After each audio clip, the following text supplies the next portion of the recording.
we're still in a very hot bed and hot sport as far as these elections are concerned. We had to. So we came in here as soon as we left from the other side and came in here and got a bit ruffled.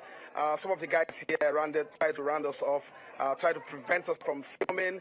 The policeman attached to this place also tried to stop us from filming, and so we had to go reinforce and return. So I'll tell you exactly where we are. We are at Pesa Balogo school in Orilo Oshe, the Follow Shore Street. This has been a hotbed. This lady you see coming out, for instance, and I pray that the nation of Nigeria protects her. She's one of the persons that were sent back and was not allowed to vote by the hoodlums and some people here. And a lot of them, you can see a reinforcement of police officers because we had to call. And they mentioned a particular lady at Joker who has been preventing people from voting here, and we can bring that authoritatively here. We're taking inside to see what's going on, and the guys that prevented us from working. And so this is the place. When we came in here earlier, we're actually surrounded by some of the young men. You can see the man on the T-shirt there. He tried to stop us from working at the extremes, leaning on the pole there, and that by holding his phone. They all tried to stop us from working, and they didn't want us to work. They said we have been paid to be here, and I said to them, paid to do what exactly? If you weren't doing something wrong, why would you be saying such a thing? And as it were, you can see just a handful of people monitoring and just watching what is going on. And suddenly, because the military have arrived and we have come for reinforcement, you can see people are now coming out to exercise the franchise. Initially, they were stopped from voting. Can you tell us your experience earlier when you came here today? My name is John. Can you come down a bit? Yes. Yeah, tell us your experience this morning. Actually, I was there this morning, and I was told that some people were not allowed to vote. Yes. So at the end of the day, we were told to come out to vote. Yeah. So this is what has happened. We are not allowed to come into the school at all. Yeah, that was the information we got. But as we speak, I did not get that fast. But when I came down, I saw the armies and the pressmen coming in. All right, thank you very much. So, Minister, you see, this is what you can simply call voter suppression, where you don't allow people to exercise the rights, constitutionally provided rights, and it's sad, it's oppressive and it's repressive, and it doesn't represent anything that the country is trying to achieve as far as the 2023 elections are concerned. We are here, and hopefully, whilst we are here, more people can come in and actually now begin to vote, which has not happened except for a handful of people who were actually allowed to come in here. This is the situation, Millicent. Ayo, you have a for me? Well, not right now. No, I mean, I just want you to please be safe yourself, because you know the people whom you had in the background talking the other time, it's a very, very concerning thing.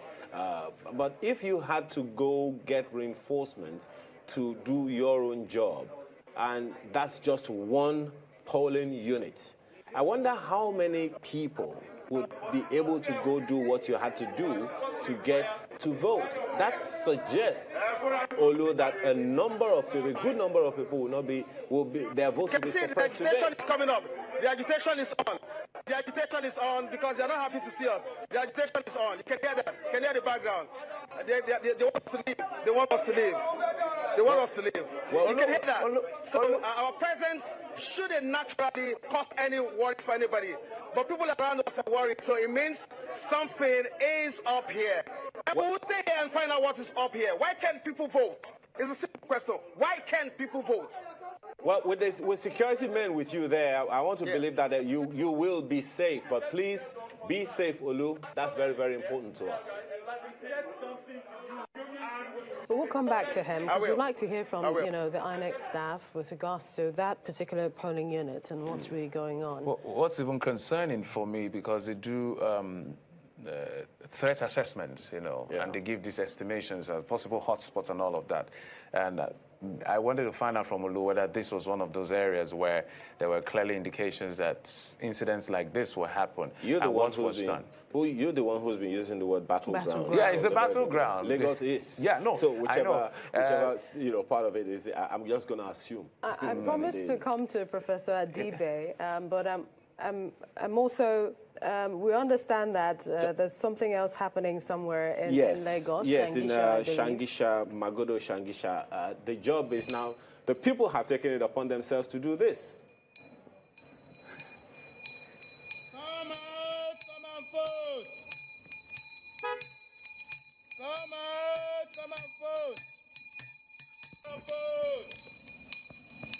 Come out, come out forth. That is this is a civic duty undertaken by the people themselves to encourage each other to come out and vote. But we're also hearing, you want to say something about that? No, it's quite interesting and just amazing to see this happen, that people had to come out. People are doing that. And doing this to make sure that the people come out. But I remember the last time I heard bells calling out on people was when I used to live in the village. So it's something I've seen and heard about, still happening in some parts. The hinterlands is one example. What I think about is, can we ship Shangisha and what's happening there to Ikpesa, Balogun area where we just spoke to Olu.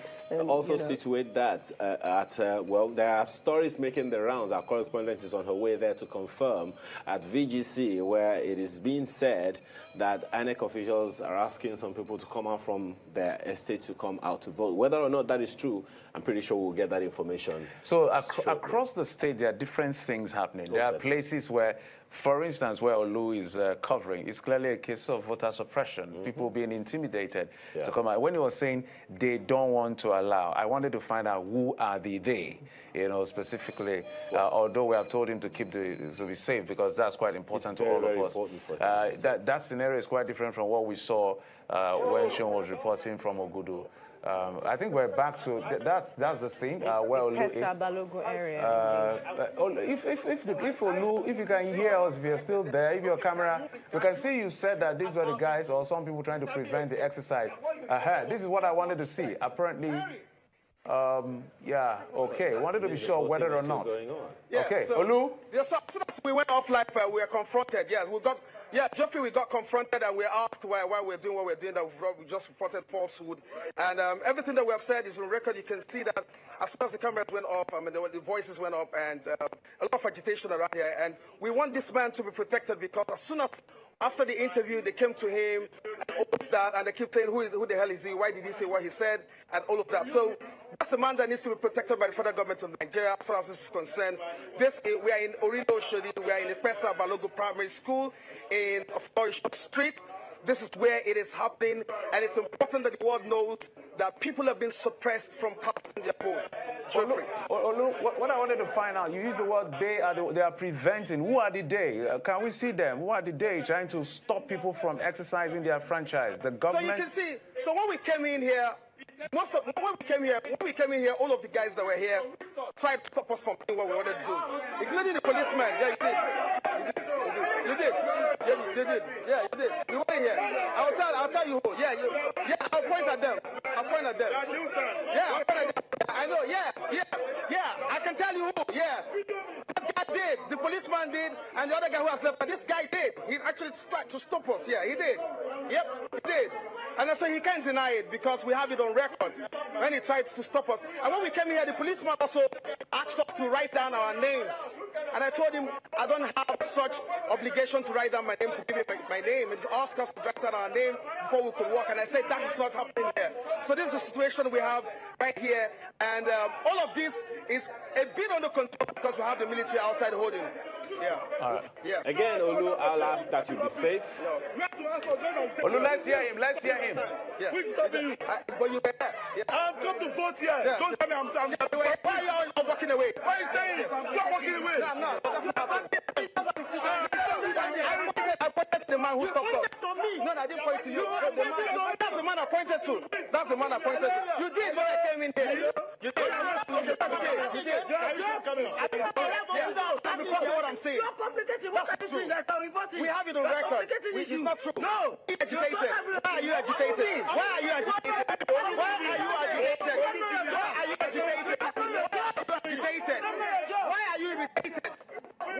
Olu, could you please calm down? It's only natural for things to go the way they're going, perhaps, especially because of the things that